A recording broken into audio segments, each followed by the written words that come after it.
सुप्रभात बच्चों, sunrise education academy Samdari में आपका स्वागत है। आज हम बच्चों पढ़ने जा रहे हैं चतुर्थ पाठ। सबसे पहले हम पढ़ेंगे इसका पाठ परिचय। अभिज्ञान शाकुंतलम न केवलम महाकवि कालिदासस्य एव अपितु संस्कृत साहित्यकस्यापि सर्वश्रेष्ठा रचना अस्ति। अभिज्ञान शाकुंतलम न केवल कालिदास की अपितु संपूर्ण संस्कृत साहित्य की सर्वश्रेष्ठ रचना है। यथा च केनापि कविनाम कथितम, जैसा कि कवियों ने कहा है, काव्येषु नाटकम रम्यम तत्र रम्या शकुंतला। काव्यों में नाटक रमणीय है और नाटकों में भी अभिज्ञान शाकुंतलम रमणीय है। प्रस्तुत नाट्यां शाकुंतलस्य सप्तांग अलंकार उद्ग्रह संपादिता अंश अस्ति। यह जो नाटक है, प्रस्तुत जो नाटक है, अभिज्ञान शकुंतला के 7वें अंक से उद्गृत वह संकलित अंश है। दानवै स कृते युधे इंद्रस्य विजया नगरान्तरम् इंद्रपुरी अम्रावतीत प्रत्यागच्छत्। राजा दुष्यंत मार्गे महर्षि मारीच्यस्य आश्रमे विश्रामं करोति। दानवों के साथ युद्ध करने पर इंद्र की विजय के बाद इंद्रपुरी अर्थात अमरावती से लौटते समय राजा दुष्यंत मार्ग में महर्षि मारीच के आश्रम में विश्राम करते हैं। तत्र बालकस्य सर्वदमनस्य सिंह शिशु कीड़ां व्यवहार चंचलतां च दृष्ट्वा तस्य मनसि बालकं प्रति स्वाभाविकम् आकर्षणम् उत्पन्नं भवति। फिर वहाँ बालक सर्वदमन की शिशु कीड़ा के साथ, शिशु शेर मतलब जो शेर का बच्चा था, सिंह शिशु के साथ क्रीड़ा और व्यवहार चंचलता को देखकर उसके मन में बालक के प्रति स्वाभाविक आकर्षण उत्पन्न हो जाता है। किसके मन में? राजा दुष्यंत के मन में।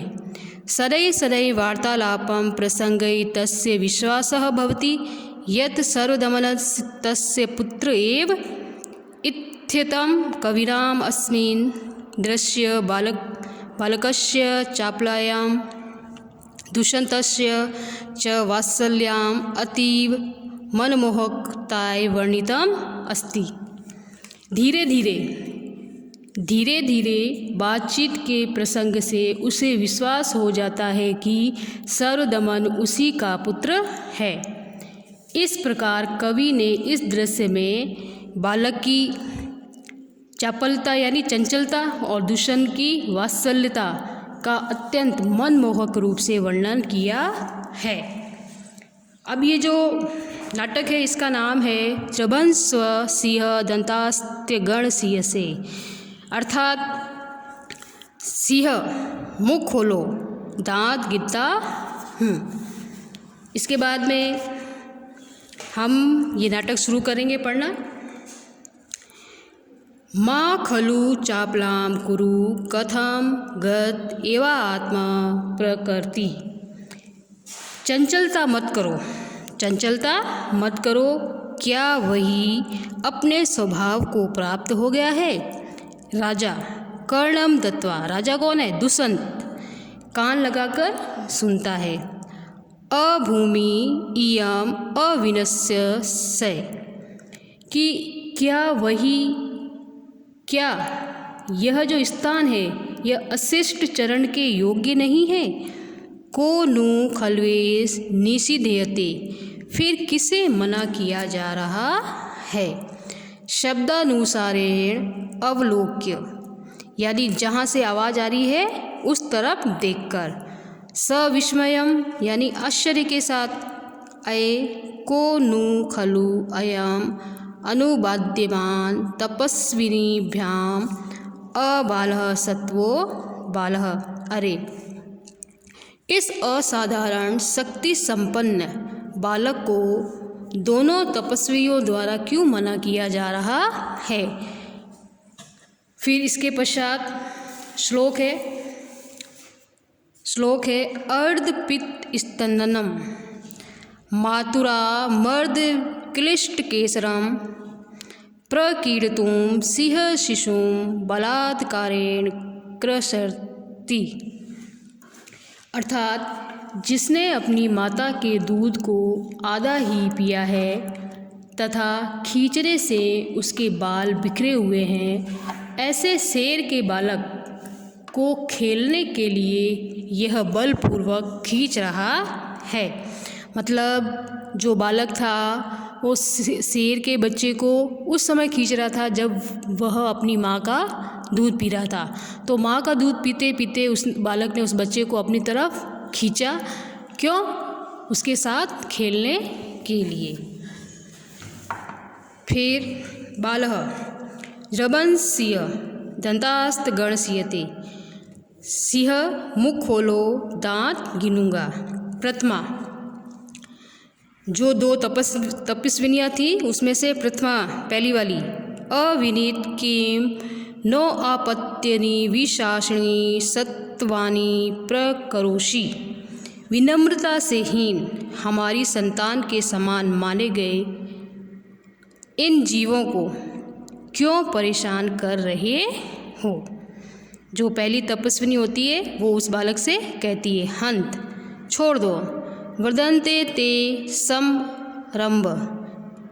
फिर वो क्रोध के साथ कहती है स्थाने खलु ऋषि जनेन सर्वदमनम इति कृतनामधेयम असि, कि इस स्थान को देखकर ऋषि मुनियों ने इसका जो नाम है सर्वदमन सही ही रखा है।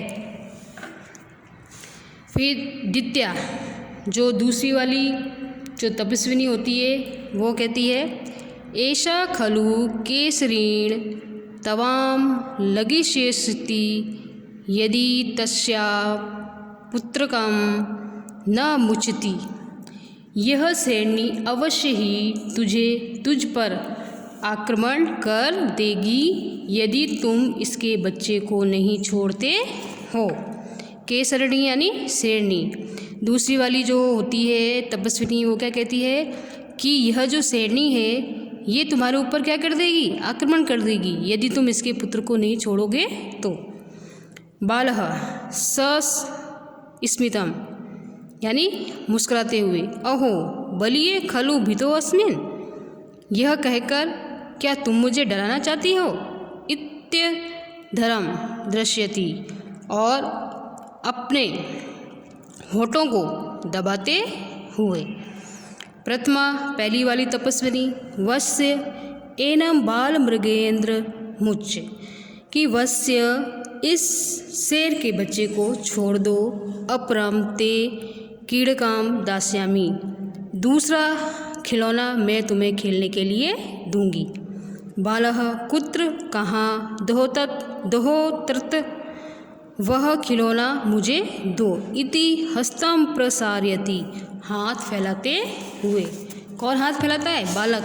दूसरा वाला क्या मांगता है? खिलौना मांगता है। इसके बाद में हम पढ़ेंगे द्वितीया, दूसरी वाली तपस्विनी सुव्रते न शक्य एषः वाचा मात्रेण वीरमयतुम। दूसरी वाली जो तपस्विनी होती है वह कहती है सुव्रता, यह केवल कहने मात्र से नहीं रोका जा सकता है। गच्छ त्वं मदीय उज्जटे मार्कण्डस्य ऋषिकुमारस्य वर्णचित्रितो मृत्तिका मयूर तिष्ठति तम तस्योपरः, कि तुम जाओ मेरी कुटिया में ऋषि कुमार मार्कण्डस्य का रंग से रंगा हुआ मिट्टी का मोर रखा है, उसे इसके लिए ले आओ। फिर प्रथमा पहली वाली तपस्विनी तथा इति निष्कृतांत, ठीक है, यह कहकर वह निकल जाती है। बालः अनेव नेव तावत् क्रीडिष्यामि। बालक क्या कहता है? तब तक मैं इसी से खेलूँगा। तब तक मैं इसी से खेलूँगा मतलब इस शेर के बच्चे से ही खेलूँगा। इति तापसीम विलोक्य हस्ती। और यह देखकर जो वो तपस्विनी होती है वह हंसती है। तापसी भवतु न ममायम गणयति। वो क्या कहती है? अच्छा, यह तो मुझे गिनता ही नहीं है। मुझे गिनता ही नहीं है मतलब मेरी बात नहीं मानता है। पार्श्व अवलोक्य, पास में ही अपने पास में देखकर, को अत्र ऋषि कुमाराणाम। अरे कोई ऋषि कुमार यहाँ है।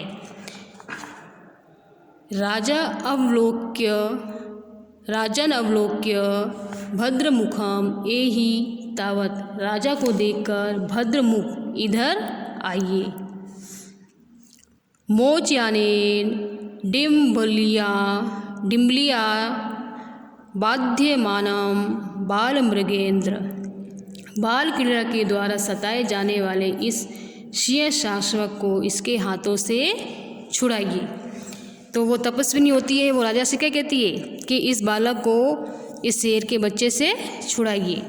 राजा उपगम्य, पास जाकर, सस्मित मुस्कुराकर, अई भो महर्षि पुत्र। अरे ये क्या महर्षि पुत्र है? फिर उसके बाद में तापसी कहती है, भद्रमुख न खलवयम ऋषि कुमार। यह हे भद्रमुख, यह ऋषि पुत्र नहीं है। फिर राजा आकार सादृश्येन चेष्टि में वाक्य कथयति। यह तो आकृति के अनुरूप इसकी चेष्टा ही कह रही है, मतलब इसको देखकर ही लगता है कि ये ऋषि पुत्र नहीं है। स्थान प्रत्याय तुम वयमिवत कर्णिम। फिर उसके बाद में वो कहता है कि परंतु ये जो स्थान है इसे देखकर मैं ये सोच रहा था कि ये ऋषि पुत्र है। फिर इति यथा अभ्यर्थिम तम नु तिष्ठते। सिंह शासक को छुड़वाता हुआ। फिर इसके पश्चात राजा बालकम उपलालनम, यानी कि बालक को प्यार करते हुए, न चैनमुनि कुमारो अहम अथ को अस्य व्यपदेशम। यदि ये मुनि कुमार नहीं है तो इसका वंश क्या है? तापसी कहती है पुरु वंश। राजा आत्मगतम, मतलब मन में, कथमेव क्या वयो मम। क्या इसका और मेरा एक ही वंश है? प्रकाशम, प्रकट अर्थ में, न पुनरा आत्मगत्या मानुषाणाम मेषः विषः। फिर वो कहता है किंतु यह स्थान मनुष्यों को अपनी शक्ति से प्राप्त नहीं होता है। फिर तापसी यथा भद्रमुखो भणिति। भद्रमुख आप ठीक कहते हैं। अप्सरः संबंधी नाश्य जनयंत्रः देवगुरु स्तपोवनो प्रस्तुता। किंतु अप्सरा अर्थात मेनका के संबंध से इसकी माता ने इस देवगुरु मारीच के आश्रम में इस बालक को क्या दिया? जन्म दिया है। राजा अपवार्यम, एक और मुँह करके, हंत दित्या आदिशमान सास जन्म। ठीक है, एक और आशाप्रद बात हो गई। प्रकाशम, प्रकट रूप में, अथ सा तत्र भवति किमा आख्यासय राजश्री पत्नी। अच्छा, तो इनकी जो श्रीमती है, मतलब कहने का मतलब है इसकी जो माता है वह राजश्री की पत्नी नहीं है, यानी ऋषि की पत्नी नहीं है। फिर तापसी कस्य तस्य धर्मधारा परित्यागिनो नाम समकीर्तुम चिंत्यतिष्यति।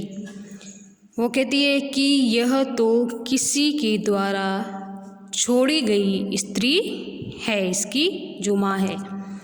राजा स्वगतम, यानी अपने ही मन में, इयम खलु कथा ममावे लक्ष्य करोति।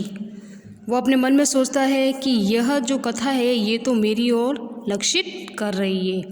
यदि तावत् तस्य शिशो मातरम नामतः पृच्छामि अथवा अनार्य परदारा व्यवहारस्य, कि यदि मैं इस शिशु की माता का नाम पूछूंगा तो पर स्त्री के बारे में जो पूछना होता है वो क्या है, अशिष्ट बात होती है। प्रविश्य मृगण मयूरा हस्त। फिर जो खिलौना लेने गई हुई थी वो दित्या जो तपस्विनी होती है उसका प्रवेश होता है। तापसी सर्वदमन शाकुंतला लावण्यम प्रक्षेप्य स। तापसी कहती है इस पक्षी की सुंदरता को देखो। तो जो वो पक्षी था उसका नाम भी क्या था, शकुंतला। बाल समदृष्टिपेक्षम कुत्र वा मम माता। तो जो बालक होता है वो इधर उधर देखते हुए क्या कहता है कि कहाँ है मेरी माँ। उभे, उभे यानी दोनों तपस्विनी। नाम सादृश्यनेन वंचितो मातृवल्सः, यानी नाम की एकता होने के कारण ये जो है अपनी माता के बारे में पूछ रहा है। दित्या वस्य अस्य मृत्तिका मयूरस्य रम्यत्वं पश्येति भृणीतम अशी। दूसरी वाली जो तपस्विनी होती है वो कहती है वश्य इस मिट्टी के मोर की सुंदरता को देखो। राजा आत्मगतम, स्वयं अपने मन में सोचते हुए, किम वा शकुंतले यस्य मातुरा आख्या, क्या इसकी माता का नाम शकुंतला है। संति पुनर्नाम देश सादृश्यानि। तो वो कहता है कि मैं इसके माता का जो नाम है उसे दोबारा जानने की कोशिश करता हूँ। बालः मातः, माता रोचते में एष भद्र मयूर, कि मुझे ये जो मोर है ये सुंदर लगा। इति कीड़कम मागदते, और इस प्रकार से फिर वो उसके साथ खेलता है। अचानक प्रथमा विलोक्य सो उद्गमम, पहली वाली जो तपस्विनी होती है देखकर घबराहट के साथ, अहो रक्षा कर्कड़म तस्य मणिबंधे न दृश्यते, अहो इसकी कलाई पर रक्षा सूत्र दिखाई नहीं दे रहा है।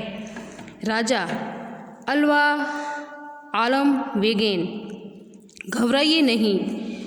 नन्विदनदमस्य सिंह शाश्वत विमर्दार्थ परिभ्रष्टम, कि खेलते शेर के बच्चे के साथ खेलते समय कहीं इधर उधर गिर गया होगा। इत्यादातुम इच्छति, यह कहकर वह उठता है। उभे, उभे यानी दोनों तपस्विनियाँ। माँ खलवेद दत्त अलम्ब्यम कथम, इसे मत उठाइए।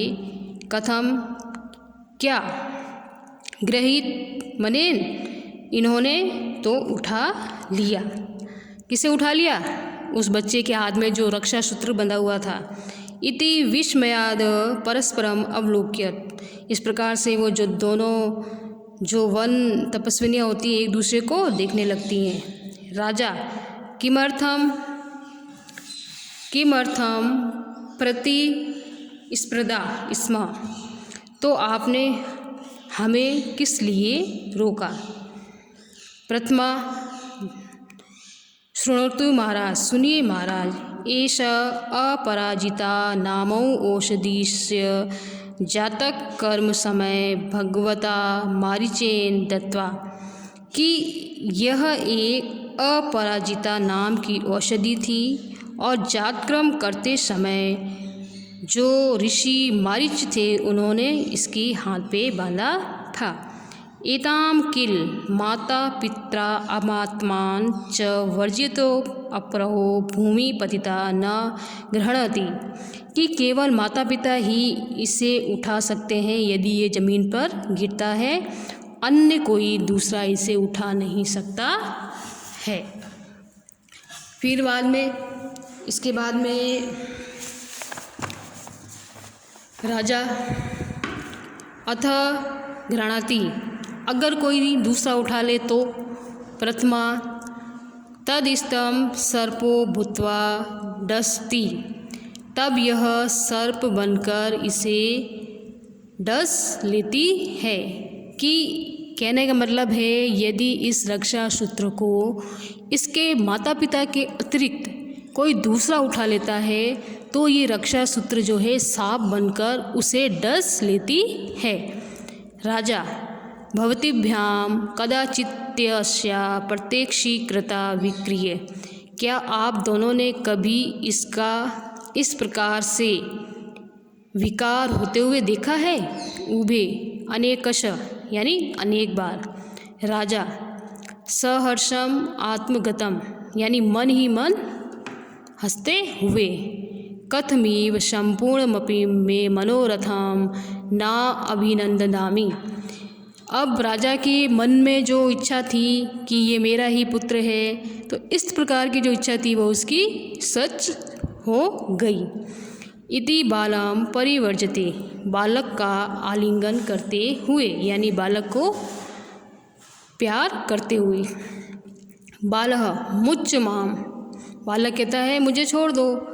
यावंत मातुः सकाक्षाम गमिष्यति, मैं अपनी माता के पास जाना चाहता हूँ। राजा पुत्रक मया सहैव मात्रा अभिदृश्यति, कि मेरे साथ ही चलकर माता का क्या करो? अभिनंदन करो। इसके बाद में बालः मम खलु तातो दुष्यंत न त्वं, बालक कहता है मेरे जो पिता हैं वे कौन है? दुष्यंत हैं, तुम नहीं। राजा सस्मितम एष विवाद ए प्रत्यायति, यानी कि जो राजा होता है वो मन ही मन हंसता हुआ प्रसन्न होता हुआ कहता है कि यह विवाद ही मुझे क्या दिलाता है? विश्वास दिलाता है। अर्थात इस नाटक में हमें ये देखने को मिला है कि जो वो बालक था वो राजा दुष्यंत का पुत्र था। तो इस प्रकार से बालक की चंचलता और राजा दुष्यंत की वात्सल्यता का वर्णन इसमें किया गया था। अब हम इसके बाद में आपको बच्चों अपनी कॉपी में ये जो कठिन शब्दार्थ दिए हुए हैं ये होमवर्क में आपको लिखने हैं सारे। जैसे माँ यानी न यानी नहीं, चापलाम चंचलता, प्रकृतिम स्वभावम स्वभाव। तो इस तरीके से आपको ये कठिन शब्दार्थ अपनी कॉपी में करने हैं। इसके बाद आपको करने हैं, लेसन हमारा कंप्लीट हो गया है। कठिन शब्दार्थ तो आगे होमवर्क में, फिर आपको करना है ये प्रश्न उत्तर। वस्तुनिष्ठ प्रश्न, बालक सिय शिशो किम गणयितुम इच्छति, बालक सिंह शिशु के क्या गिनना चाहता था? दंतान। बालक से किम नाम आसी, बालक का क्या नाम था? सर्वदमन। तापसी कस्य कीड़नकम आनेतुम गच्छति, जो वो तपस्विनी थी वो किसका खिलौना लेने गई थी? मार्कंडेयस्य। जात कर्म समय कह बालकाय अपराजिता नामो औषधि ददाति, किसने दी थी, मतलब कौन से ऋषि ने उसको जातक्रम करते वक्त अपराजिता नाम की औषधि दी थी, वो सूत्र, रक्षा सूत्र, तो मारीच। तापसी केन पदार्थेन निर्मितम मयूरम आनयति, तो मृत्तिका निर्मितम, मतलब उसको किससे निर्मित खिलौना लाके दिया था, ना सोने का था, ना तांबे का था, ना लकड़ी का था, मिट्टी का था। फिर लघु तारात्मक प्रश्न, बालक कस्य वंशस्य आसीत्, बालक पुरु वंशस्य आसीत्। इसके बाद सर्वदमनस्य मणिबंध किम आबद्धम आसीत्, सर्वदमनस्य मणिबंधम रक्षा कर्णलम आबद्धम आसीत्। फिर बालकस्य पितु किम नाम आसीत्, बालकस्य पितु दुष्यंत नाम अस्ति। बालक सर्वदमन कस्य सकाशं गन्तुम् इच्छति, बालक सर्वदमनः मातुः सकाशं गन्तुम् इच्छति, यानी कि बालक किसके पास जाना चाहता था, अपनी माँ के पास। इसके बाद में आपको करने हैं निम्नलिखित पदानाम संधि विच्छेदम। यहाँ पर संधि विच्छेद किया हुआ है, फिर इसका समस्त पद खलु धन अयम खल वयम, कह धन अस्य को अस्य, एक धन अन्वय एकान्वय, मृग धन इंद्रम मृगेंद्र, सह धनेव सहे सहे सहेव। फिर प्रकृति प्रत्यय है, निम्नलिखितानां पदानां प्रकृति प्रत्ययम निर्दिशत, यानी अलग करना है। पदम रम्य त्वम, तो रम्य धन तव, केसरिणी केसरी धन इनि, जनता जन धन तल, अपराजिता अ उपसर्ग पराभी उपसर्ग जी धातु और धन तल प्रत्यय। ये है समास विग्रह, माता च पिता च माता पितरौ, रामस्य कृष्णस्य राम कृष्णौ, राजा चासो ऋषि च राजा राजश्री। तो ये है आपके प्रश्न उत्तर। इसके बाद आपको कठिन शब्दार्थ पूर्ण करने हैं।